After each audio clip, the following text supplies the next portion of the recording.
What is up, guys? It's Sean Adeli back with the Sean Adeli Football Channel, and today we're back in the house. The Bull's back. Everybody's happy. And I'm going to bring you pretty much this week's a bit weird. There's going to be a lot of hodgepodge days because there's just football every single day. And I kind of like to bring daily reviews and daily updates about stuff going on around the world. And we had a few games in Italy today. We had a few games in La Liga, and we had the EFL for English fans. Most exciting tournament there is. It was exciting. No, it wasn't. We'll start with the EFL. Manchester City played against Wakambi. Yeah, Wakambi. Akinfenwa fame. And in their defense, they played okay. Wakambi Wanderers, I wasn't... at first I thought City put in a weaker squad, but the truth of it is, they put in a very strong squad. Pep loves this tournament, but it's against a League One side. We're not going to read anything into this. It was at the Etihad. Not that it's ever full. Jokes. Don't get mad, City fans. It's fine. It happens. But two major impressive news. Kevin De Bruyne was able to play today. It's kind of scary that City's been playing all this time without De Bruyne. I know I made a prediction putting City in fourth. It's going to come back to bite me, obviously. It happens.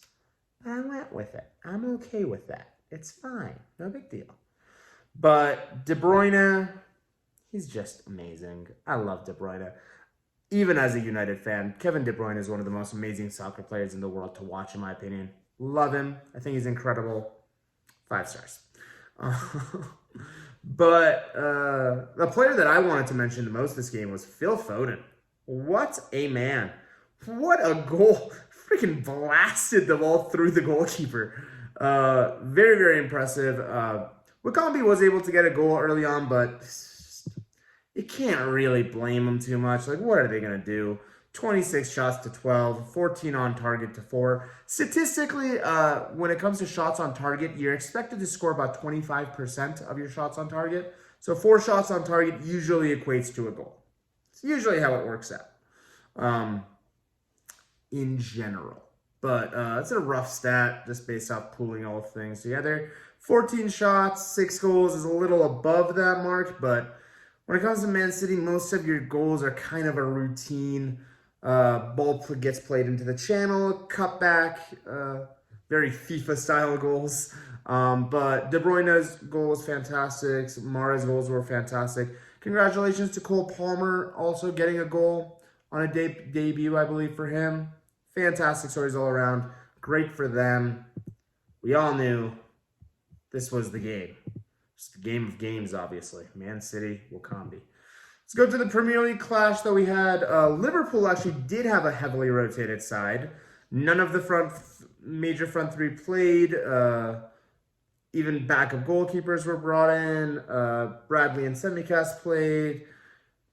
Jones played. Ox played. A front line of, I was not very familiar with Gordon. But Minamino was able to get 2 goals, and Origi was also able to get a goal. Norwich aren't really we call them a Premier League side. They're not really a Premier League side. It's arguably gone worse for them this round so far than it was last. But not a very impressive showing from them again. They did have some shots. They did get actually more shots on target than Liverpool, but it's Liverpool. They're just good. Norwich just doesn't have enough quality across their team, in all honesty.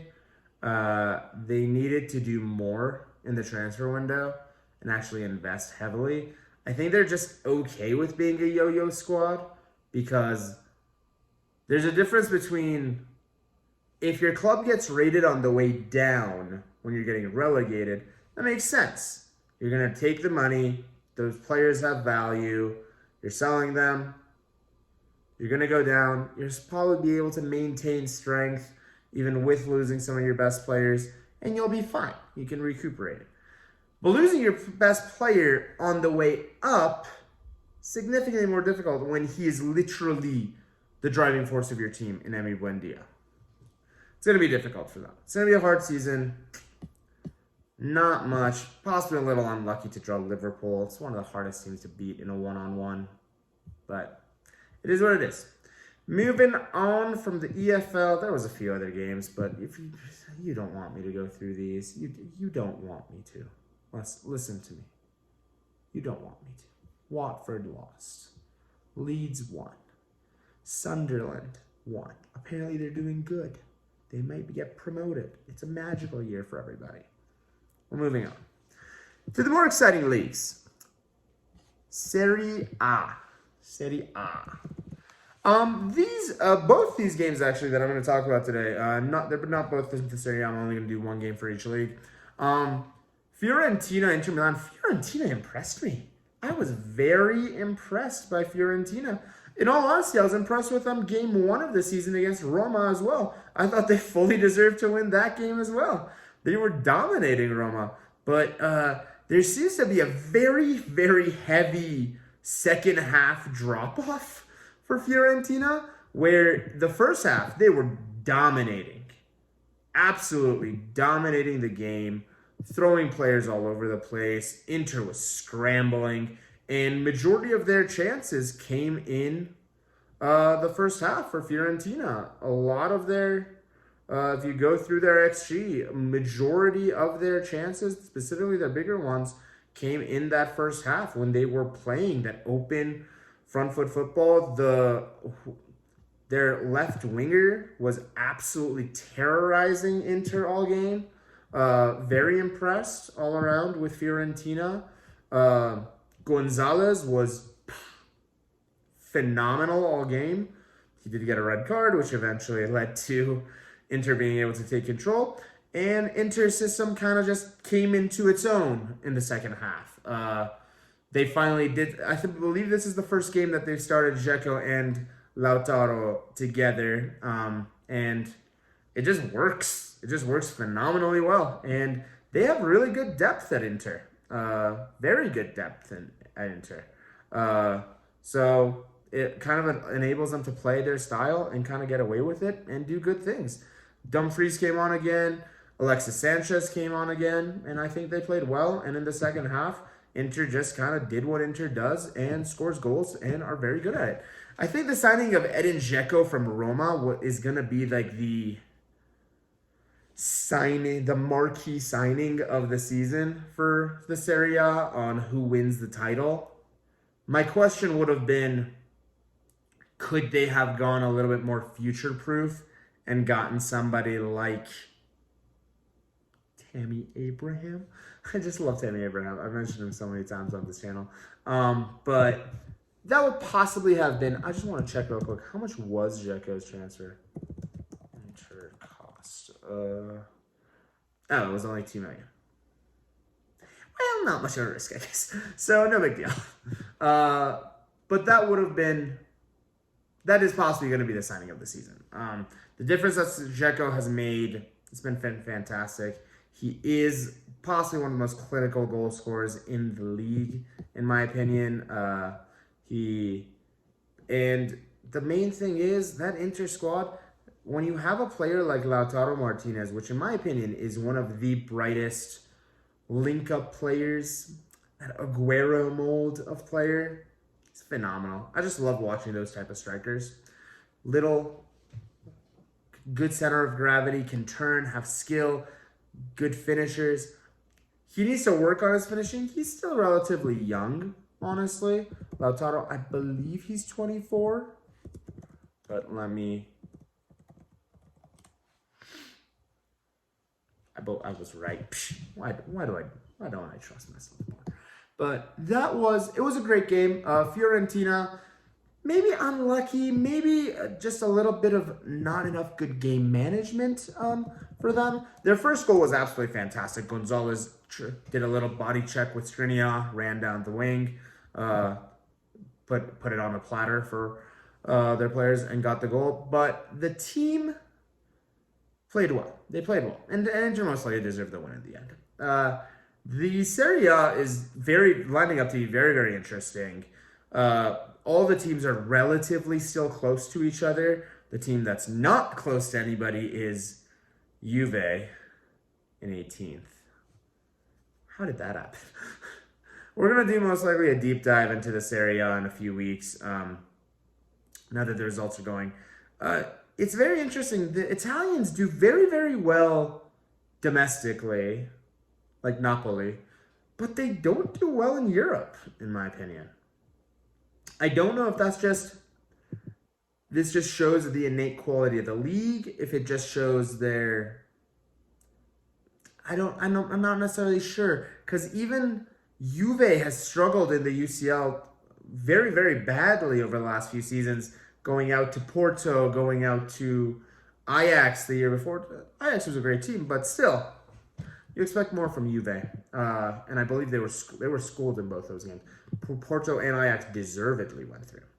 Atalanta also won 2-1 against Sassuolo. I didn't watch this game. I don't want to give too much analysis on it. So we'll kind of move on to the La Liga and talking about the team that I said is going to come first. I said it. Yep, that was me. I said Atletico is winning the bloody title, and the thing that you're going to guarantee with Atletico is red cards this season. 4 games Atletico, in 4 of their, how many games have they played? 7 games, there has been 5 red cards. What even is this? Not all of them have been theirs. It's usually, sometimes it's the opponents, but it's just bloody games. This game was pretty much marked by, I don't understand why TV calls these things like, Oblak made an obscene error that led to a goal. No, he didn't. He kind of lost the ball, but they defended it well. On the return cross, the kid headed it perfectly in the corner, and Getafe was able to score. It bounced off of Oblak. What is he gonna do? There's not much you can do about that. But this was a game that Atletico honestly deserved to win. Atleti obviously is not a team that really wants to ever go behind. Not that any team really wants to go behind, but they work on being solid defensively and attacking with pace and attacking hard and hitting fast. Correa was, again, in my opinion, one of the best players so far for Atleti this season. And Suarez was finally able to get the goals. Suarez got two last-minute goals and was able to give his team the win. Classic poacher goals that Luis Suarez absolutely loves scoring. Both pretty much in the 6-yard box-ish almost. One by the penalty, 2 goals, can't ask for more. The XG at the game at 1.48 to 0.3, showing you that Getafe isn't really creating a lot, wasn't really going for a lot of chances. And this win pretty much brings Atleti back to the summit of the La Liga, with the game in hand, obviously, but Madrid are only 1 point behind. They play tomorrow against Mallorca, and that's going to kind of be, I can't say a free game, but we'll see how they do. This season, La Liga is primarily marred by how poor Barcelona has been so far. Again, with a win, they get pretty much only 3 points behind the top of the table, but Real Madrid has looked good, even against Valencia. When I saw the result, I'm like, ugh, again, Real Madrid got lucky again. But in all honesty, I feel like they possibly deserved that result against Valencia. Valencia didn't offer too much necessarily. They offered a bit, but even looking at the XG, it was 1.36 to 0.65. Madrid did edge it. They're not creating enough for how quality that team is. It's just a little imbalanced. It most likely does need that kind of like Mbappe X factor. The level of X factor is kind of all on Vinicius Jr., which has been phenomenal this season. But back to Atleti. Griezmann played okay. Not amazing by any stretch, but okay. And hey, another win. It's another result. They have Alaves on Saturday, and they move on. not the worst day at the office for any of them. So we're going to most likely do a deep dive in La Liga in a few weeks as well. Kind of getting a little bit crazy. But that's going to be it pretty much for this episode of the football hodgepodge around the world. Tomorrow I will do something pretty friggin' similar to this because there's more EFL games, there's more La Liga games, and there's more Serie A games. And I believe the same thing is on Tuesday, so we'll just keep doing Thursday.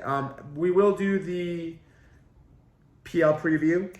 Always the most fun episode. And we'll go from there. More than anything else, guys, my name is Sean Adelli, and this is Sean Adelli Football Channel. Thank you guys so much for watching. It means the world to me, and I will talk to you guys soon.